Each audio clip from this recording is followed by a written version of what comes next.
December 18, 1944, Bastogne, Belgium. Snow covers the Ardennes forest in a heavy, uneven blanket. The temperature hovers well below freezing, and a low gray sky presses down on the narrow roads that twist through the trees. Bastogne is a small Belgian market town, but its importance is out of proportion to its size. 7 major roads converge here. In winter, in this terrain, roads are everything.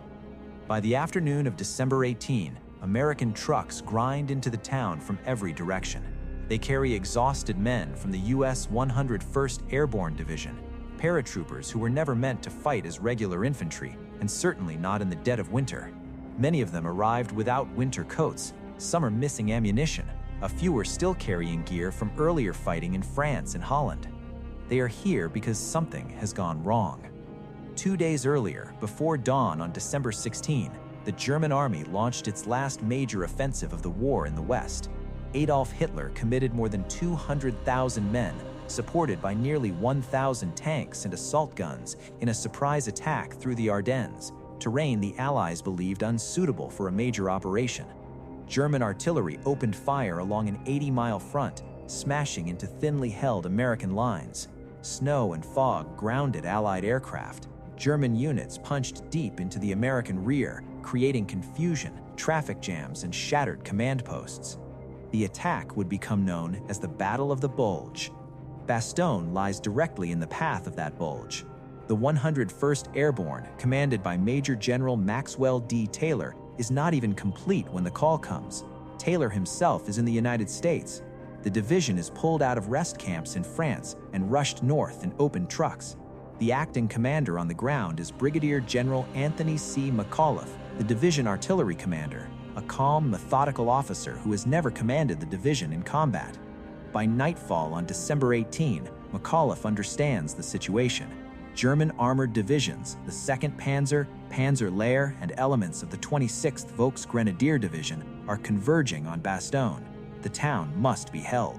If the Germans take the road junction, they can drive west toward the Meuse River and potentially split the Allied front. McAuliffe orders his regiments to dig in around Bastogne in a rough perimeter roughly 5 miles across. There is no continuous trench line. The ground is frozen solid. Foxholes are shallow and scraped out with entrenching tools and bare hands. Snow fills the bottoms overnight. The 506th Parachute Infantry Regiment takes positions east of town. The 502nd holds the north and northwest. The 327th Glider Infantry anchors the south and southwest. Scattered tank destroyer units from the 705th and 969th Battalions take up hull-down positions along roads and open fields. Their primary weapon is the 3-inch M10 tank destroyer, effective at range, but thinly armored and vulnerable in close combat. German pressure builds quickly. On December 19, German infantry probe the American lines.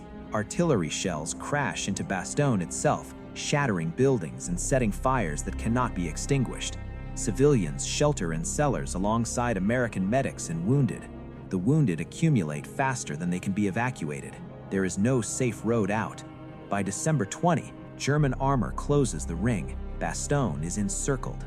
Inside the perimeter are approximately 11,000 American troops. Outside are more than 45,000 German soldiers, supported by tanks, artillery, and self-propelled guns. German units hold the surrounding high ground. They can observe American movements during daylight.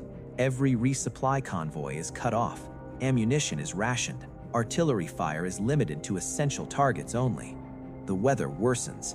Fog and snow persist. Allied aircraft cannot fly. Wounded men suffer from exposure. Frostbite cases rise. Medical supplies run low. Morphine, bandages, plasma. Surgeons work in unheated rooms, wearing gloves stiff with cold.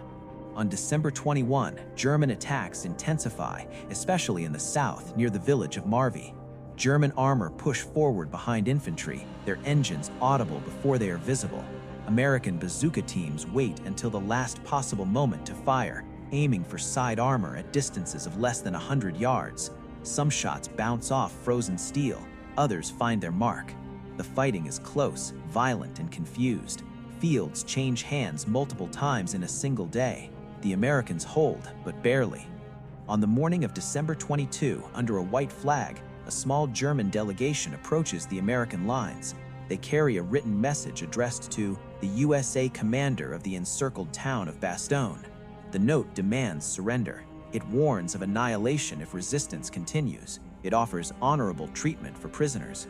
The message is brought to General McAuliffe at his command post in the Bastogne barracks. He reads it once, then again. According to officers present, his first reaction is a single word: nuts. His staff turns the word into an official reply.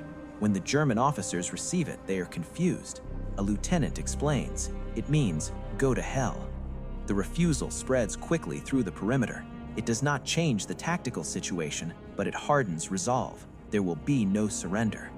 That afternoon, the weather begins to break.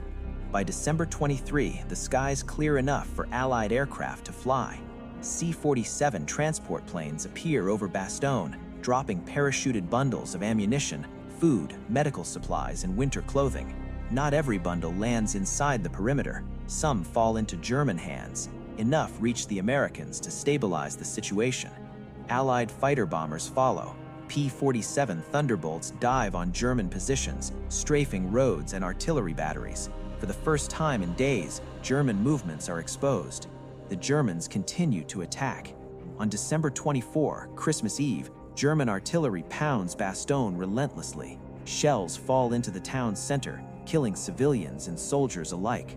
Church steeples collapse. Fires burn unchecked. There are no Christmas services. Men huddle in foxholes, sharing rations, listening to the distant sound of tank engines. German infantry attempt night attacks, hoping to exploit darkness and exhaustion. They are met with small arms fire, machine guns, and artillery fired at point-blank range. American forward observers call in fire missions within a few hundred yards of their own positions. On December 25, Christmas Day, the fighting reaches its peak. German forces make their strongest push yet, especially in the northeast near the village of Champs. Elements of the 506th Parachute Infantry are pushed back temporarily. For several hours, the line bends but does not break. American artillery fires continuously until barrels overheat. Crews pour snow on the guns to cool them. Inside Bastogne, wounded men sing quietly in cellars. Others lie silent. There are no decorations, no ceremonies, only the sound of combat. The German offensive is already faltering elsewhere. Fuel shortages slow their armored columns. American resistance stiffens along the entire front. To the south, General George S. Patton's Third Army begins a rapid pivot north, one of the most complex maneuvers of the war. On December 26, 1944, just before dusk, tanks of the 4th Armored Division break through German lines near the village of Ardennes, south of Bastogne. A Sherman tank commanded by Lieutenant Charles Bulge reaches the American perimeter. Infantrymen from the 326th Airborne Engineers run forward to meet them. The siege is broken. Relief does not end the fighting. German artillery continues to shell the town for days. American units push outward to widen the corridor. Casualties continue to mount, but Bastogne is no longer isolated. When the Battle of the Bulge ends in late January 1945, German losses are catastrophic. The offensive has failed. Bastogne remains in American hands. The defense of Bastogne does not win the war by itself, but it stops a critical German advance at a decisive moment. It buys time. It breaks momentum. It demonstrates in the worst conditions imaginable the endurance of ordinary soldiers under extraordinary pressure. The men of the 101st Airborne leave Bastogne thinner, colder, and permanently changed. Many do not leave at all.